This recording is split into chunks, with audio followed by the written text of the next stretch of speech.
Previously on the Ron Van Dam Show. Excuse me.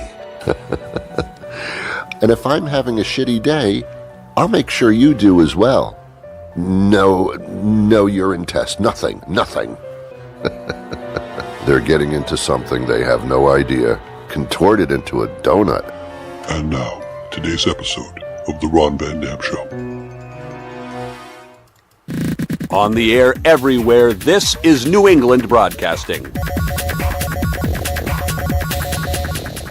Welcome to the Ron Van Dam Show. Hold on tight, things can get a bit weird, if you like that sort of thing. Whatever. Oh boy.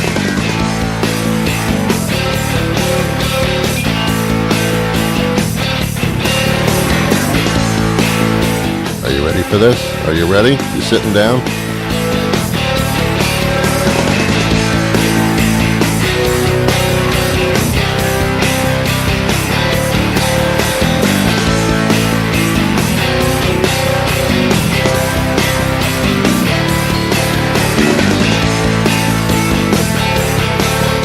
Good morning, good afternoon, good evening, good night. It's the Ron Van Dam Show.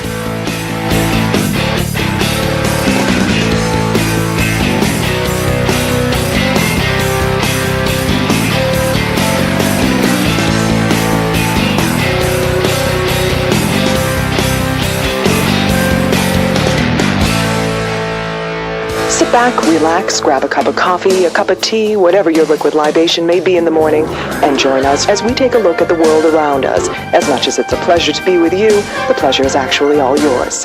And now, here's your host, Ron Van Dam. Thank you, Julie. Thank you so much. Welcome to the program. I am Ron Van Dam. Thank you for your applause. Please stop. You're embarrassing me. I don't know what you're doing right now. I can't see you. I don't know if you're sitting in a chair, lying on a couch, driving a car. I have no idea. And you know what? Doesn't really matter. Because here we are together in the same place. You over there, me over here, with a nice barrier between us. This is very nice. Some of you could be halfway around the world on the other side of the country. I prefer that, to be honest with you. But welcome to the program. All of us here wish you a very Merry Christmas, even though Christmas is a long ways away. It's Labor Day. That's the holiday. I get so confused between Labor Day and Christmas. I give people gifts on Labor Day. I'm totally confused. I give kids toys. They say, "What are you doing? Why are you giving me a toy on Labor Day?" Sorry, my bad. I just can't get these two holidays straight in my mind because they are both so similar in their context. Of course, Christmas, we're celebrating Jesus and Santa Claus. I don't know which is which. Sometimes Santa Claus was the fatter one, as I understand it. I get confused between that and Labor Day when we're honoring women who have given labor all across this country. Thank you for your service. I get them confused constantly because they're so similar. Anyway, kids going back to school the day after Labor Day, many of them are already back in school to battle sweltering temperatures all across the country in the 90s, not 1990s, in the temperature 90s. Humidity, kids are just dropping like flies, just passing out on schoolroom floors, and It's a travesty. It's a travesty. In Detroit, the drinking water is so bad that they had to turn off the water to all the schools. So now kids are in 100-degree weather, sweating their asses off, and there's no water, which means you can't flush the toilets. That must smell tasty. I don't know. I mean, there's bottled water. I told you my bottled water story, didn't I? No? Yes, I did. Yes, yeah, you just didn't hear that show. Yes, I did. I went to Poland. Well, that's not the end of the sentence. I went to Poland, Maine, There's a town in Maine called Poland. Interesting.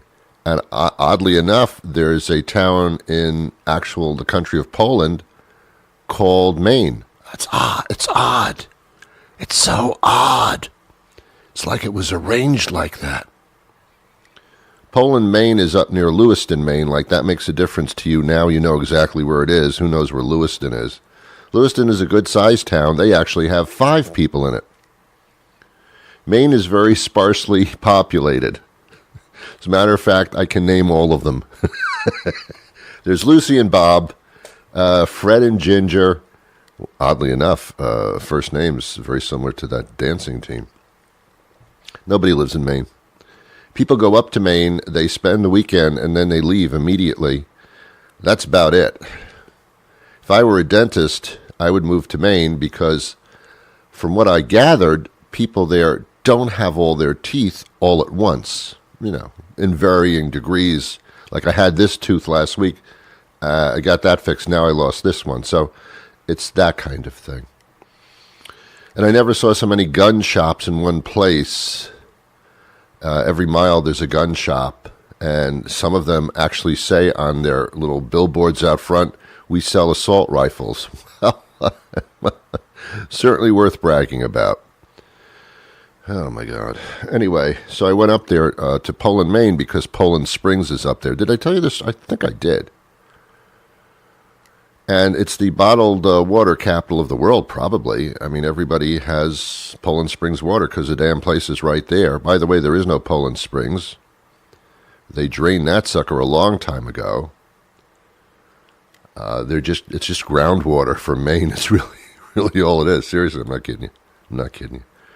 The Nestle company, the chocolate company, owns Poland Springs. Did you know that? Yet not a hint of chocolate in any of their water. Chocolate water might be very popular. Everybody loves chocolate. Everybody loves water. Chocolate water. Nestle company owns Poland Springs. You'd think that'd be a gold mine? Nope, they never put 2 and 2 together. Never, never, never. So I don't get that. Anyway, the most amazing part of that is I can get a gallon of Poland Springs water in my local supermarket here for, now it's $1.19, used to be 99 cents. But water's become so expensive. So you got to get it out of the ground and everything. You got to put it in a bottle, you got to sell it, you got to go, you got to open the top. It's a whole big process. So it's $1.19 for a gallon of spring water where I live here in the Boston area. I really thought that when I went up to Poland Springs, Maine, that the spring water would probably be like 10 cents a gallon because it comes from down the street. So I go to the supermarket in Maine, and there aren't many of them. The supermarket was Hannaford's, small version of a supermarket. And I go down the spring water aisle, and I'm thinking this is going to be great. I'm going to fill up my car with 10-cent gallons of spring water. I'm looking at it. I find the Poland Springs in the plastic container. $1.59. What, are you kidding me? It blew my mind so much. As soon as I got back home, I stopped people on the street and I said, "Let me tell you this story about spring water. $1.59 when the damn thing is right down the street. They don't even have to ship it to the supermarket. They can walk it down. $1.59 a gallon for spring water at Poland Springs." You can't be serious. And that's when I thought, okay, if that bizarre situation is honestly occurring, now I understand how Trump is president. Weird things can actually occur. Not miracles, weird things. If miracles could occur and weird things never occurred again, that would be well balanced. The other way around, just screwing up my head on backwards. Anyway, that's my Poland Springs story. I hope you enjoyed it. If you want, you can listen to it again, over and over again. Anyway, happy Labor Day to you. Hope your labor is a good one. And there you go. Most people celebrate Labor Day by not working. There you have it. There's the way to go. There's the way to go. Yeah, that's the way to do it. Anyway, there should be bonuses given out at people's jobs on Labor Day. We thank you for your labor. Here's a little bonus for you. No, instead it's go home, eat a hot dog. Oh, okay, thanks. That's fine. Whatever. This is also the weekend that John McCain is being laid to rest, and memorial services actually in the nation's capital. This is pissing off Trump like you wouldn't believe, for two reasons. One is because John McCain was a social enemy, not a political enemy necessarily, but a social enemy. And Trump said horrible things about McCain, disrespectful, dishonoring, basically called him a coward, not in so many words, but said, I like soldiers that aren't captured. I mean, ouch, dig, ow. Trump was just nasty to McCain because he didn't vote down Obamacare, which of course would have been a vote to get rid of the universal health care without any real plan of how to replace it. Good going. So McCain said, no, we got to replace, get a nice program together, then you can do the swap, but not until. So Trump just hated McCain's guts for that reason and said horrible, horrible things about John McCain. Then John McCain dies, and now Trump has got egg on his face. Trump never has egg on his face. It's just that orange makeup stuff. But now Trump doesn't quite know what to do. He lowered the flag on the White House there, half staff,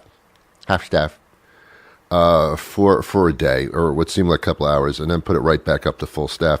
The rest of the country, the rest of the Capitol, the rest of the world was at half staff.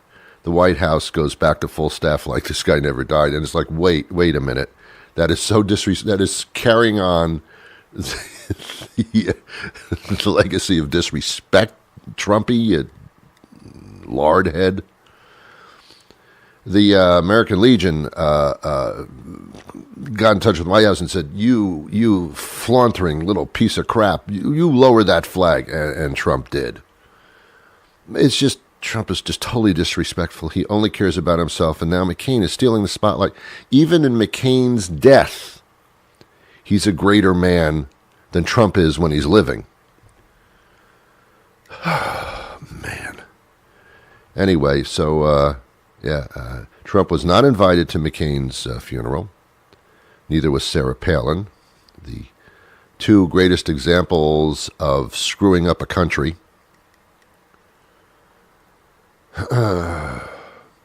Anyway, what is respectful about John? I disagreed with a lot of his policies myself, but the man was always there when it came to respect. And how can you not respect? Aretha Franklin, same deal. So, Ron, I didn't understand that comment. I know, neither. It came out of my mouth, and as it was coming out, I couldn't stop it. I could edit it out, but I don't do that. John McCain planned his own funeral. He knew he was dying from the progressive style of brain cancer that he knew eventually could not be stopped. And he actually planned his own services while he was alive. And he invited and planned to have Obama and Bush, the two presidents there that actually were in the White House when McCain lost both tries. Both Bush, of course, a Republican, and Obama, a Democrat. But that didn't matter to McCain. McCain said they were both great Americans and great people, and he respected both of them, and they respected him. And that's the point, the entire point, or the largest point of this man, John McCain. He was politically passionate and driven, and sometimes a jerk. But he was always respectful for fellow Americans who were equally passionate about their views. And his best friends were people who politically disagreed with him. Joe Biden, the Vice President of the United States, with Obama's presidency, they were as tight as friends could be. It is an example right now when we need it most of respect and dignity, which Donald Trump has sucked the life out of. He has turned us into a bunch of angry, screaming dysfunctional human beings, and he promotes it. The more dysfunctional we are, the less dysfunctional he looks. McCain was outraged that Donald Trump called the press the enemy of the people. The press was not kind to John McCain all the time. But it's like they sparred and then they put their arms around each other and said, it's okay. We're doing our stuff. We're doing our jobs. And we're doing them well with respect. That's John McCain and the media actually having a good relationship when indeed there were problems between the two of them. I totally respect this man and what he stands for now in his death. I hope resonates into our souls now. I will never forget. It was when I thought John McCain was. My jaw dropped when this happened, and I've mentioned on the show before. And we're going to play the soundbite. This is when John McCain was at a rally as he was running for president during the Obama thing. Obama was running, McCain was running. And he was at some kind of McCain rally, and this lady said, I'm scared about Obama. He's an Arab, and he's going to ruin things. And McCain stopped her, grabbed the microphone from her, and said, no. I can't let you say that because you're wrong. That's the respect and dignity that John McCain had for even his opponent in running for president.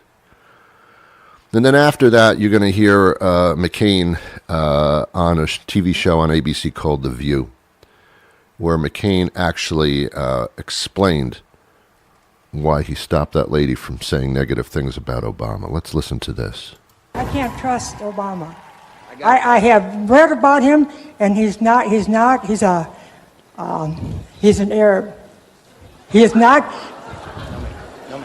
No? No, ma'am. He's a decent family man, citizen that I just happen to have disagreements with. That's why I said what I said the other day, and that's why President Bush said what he had to say, and that's why President Obama had to say what he had to say. This has got to stop. We've got to be respectful of one another's views.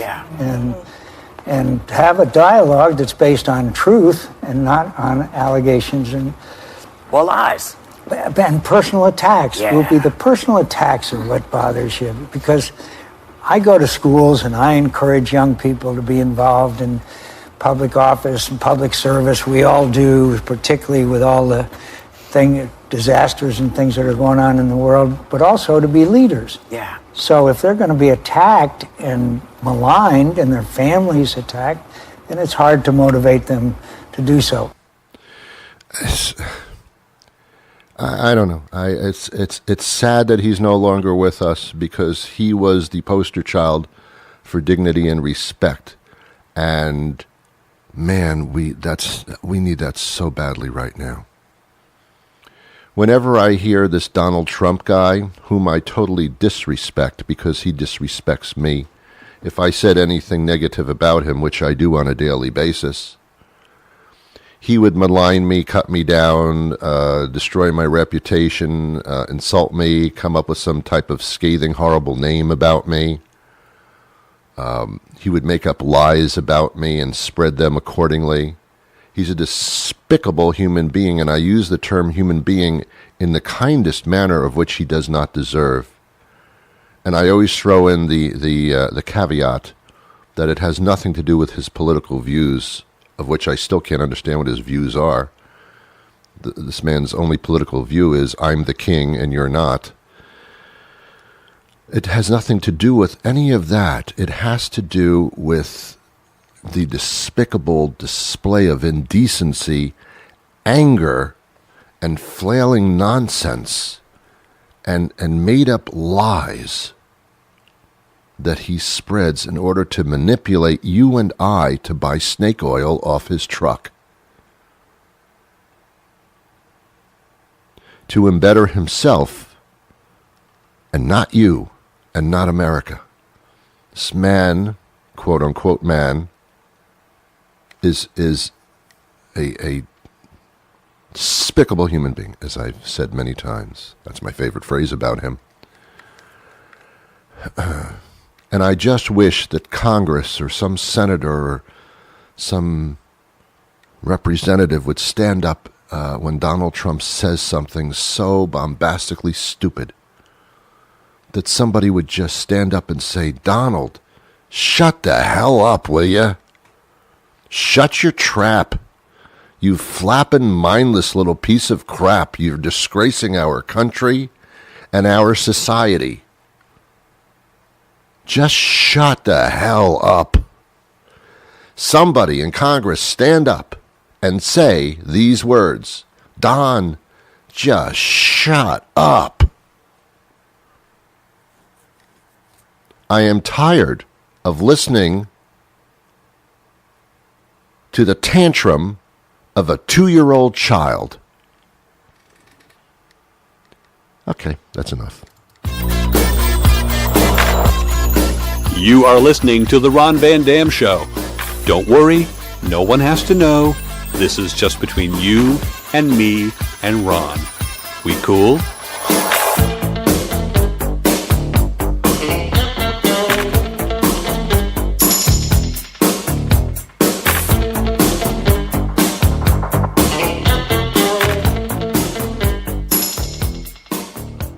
In a quest to constantly inform and enlighten, yeah, Ron, who you? Yeah, I am on a quest to inform and enlighten. Don't you get it? We have a great guest with us today. Let's speak to our guest right now. Hello, Doctor. Good morning, Ron. How are you? Great. Dr. Brian Babka joins us now. He's a sports medicine specialist with Northwestern Medicine Central DuPage Hospital. And we're talking about, kids are going back to school, obviously. And we're talking about sports safety, which has become a very big concern on the professional field and now down to the kids at the academic level. Absolutely. So are there more sports injuries or are we becoming more aware of sports injuries? I think the data suggests a little bit of both.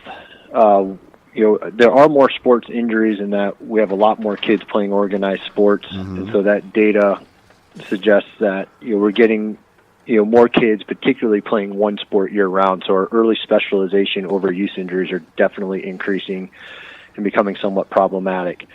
At the same time, I don't think our kids are necessarily any less active. Right. I mean, there is some data to suggest our kids do sit and play video games, but I still think our kids, we have a high percentage of kids participating in sport and free play, and because of organized sports and because of data collection, we're actually starting to see, we're starting to track a little bit more of that data. Right. In those injury rates. I guess the biggest injury that we're aware of in the news are concussions, which are kind of related more to football, but can certainly happen in any sport. Is that indeed on the rise, or again, is that specific injury just because we're talking about it more?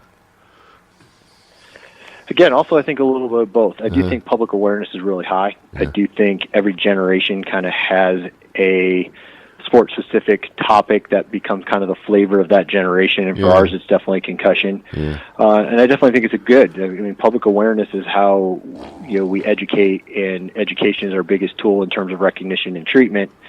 I also do think injury rates may be on the rise, particularly in our female athletes, as we're starting to track that data a little bit more, and we realize our adolescent, teenage female athletes actually have some different risks, and their injury rates are much higher than we used to anticipate.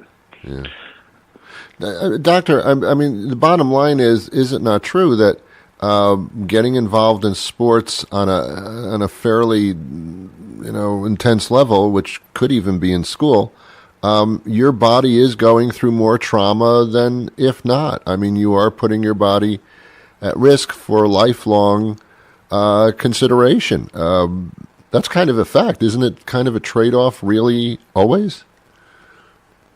It is. I would still argue the risk-benefit ratio is on the side of sport and healthy, active lifestyles. Really? Okay. I mean, yes, our public awareness of concussion is high. Yes, it is a serious injury that we need to recognize and treat properly, but I think we need to be very, very careful of treating sports as an enemy. Again, sports are very, very good. They're very, very good for our kids. There's lifelong benefit.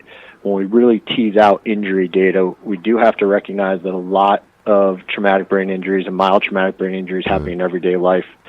So there's an inherent risk in everything, and the risk of healthy, active lifestyles and our children participating in sports, that benefit still outweighs the risk. Is there a difference between children participating in sports where things seem to be a little bit more controlled in their intensity, and then professional sports where it's an entertainment situation where the more intense, the more entertainment, but yet there's a crossover where parents and kids want to be the pro someday, and yet when that day comes, you're pretty much putting your physical attributes on the line. You're signing on the dotted line that, I'm going to hurt myself. Yeah, and that's exactly where we're going, not only on the medical side of things of making recommendations of when to start certain contact sports, what's in the best interest. We're involved in that data collection and research. And the other side of things, from like a community standpoint, our parents, our coaches, our educators, it is still our obligation to analyze risk, acknowledge risk, decrease risk when and where we can. So as our kids play, we need to recognize there will be an inherent risk, but we need to decrease that risk when and where we can. Right. So the two activities really should, even though they're connected in dreams, they're really two separate entities. Yeah, and we do have to understand that a large percentage of our adolescent athletes and our own, sons and daughters are not going to be playing professional sports. It's very, the NC2A tagline of, 99% of our student athletes will be going professional in something other than sports. Right. That is very real. And so I do have some apprehensions about early specialization or kids playing high levels at, really early, because it is a setup for some overuse and some burnout. Yeah. Now you're on the end of actually correcting the situation as a doctor. You treat concussions when they do occur, and sadly they can. But I guess medical technology is actually putting us in a better place. I mean, you're warning against it, but as a doctor, this is something that you deal with. Yes. And again, where we're making our biggest strides is in terms of community outreach and education. That is still our biggest tool. Good. Unfortunately, on the concussion side of things, there's no one exact diagnostic tool. There's no one magic medicine. But when we can recognize early the symptoms of an acute concussion, we can actually properly treat, properly return, that student athlete back to school and play, and we can decrease our risk of those lifelong, long-term, consequences. It's interesting because these days we are more conscious with the helicopter parents. I remember, I don't know how old you are, but when I rode my bicycle, I got on my bicycle and I rode my bicycle. Now I see kids with helmets on and shoulder pads. And so you'd figure, well, how can anything happen? We're so conscious of this now. But it is something we still have to talk about. We do. And on the concussion side particularly, we need people to really understand that helmets and protective equipment are important. They're very good at decreasing injury, but they are not necessarily decreasing concussion. So a helmet, particularly in football, riding your bike, hockey, very good at decreasing skull fracture, brain bleeds, scalp lacerations, facial injuries, but it still does not prevent a concussion. Right. Remember the day when football players used to wear little leather skull caps, and hockey players didn't wear helmets at all? They were just totally out. Their brains were totally there. I mean, wow. How far we've come. Yes. Okay. Hey, good talking to you. Where do we go for more information? www.nm.org. That will give us information on what we do on the sports medicine side, our sports concussion clinic, and a lot of our subspecialty programs through Northwestern Medicine. We speak to Northwestern quite frequently, and they really are on the cutting edge. And the fact that we do that, they are very, very concerned about injuries, but they certainly do know how to take care of them. So thank you so much for your time today. Oh, thank you for having me. I really appreciate it. Okay, bye-bye. Bye-bye. There you go. There you go. Right? Yeah, there you go. I told you. All right. We're out of time for today. I wish you a wonderful holiday weekend. Hope your Christmas gifts turn out to be what? Oh, Labor Day? Sorry, got it wrong again. See, that's what I told you. I get them confused. It's even the holiday decorations and the holiday. Sounds like I'm drinking. The holiday. Even the holiday decorations are similar. Christmas wreath on Christmas, tree on Christmas, hot dog on Labor Day. See? Confusing.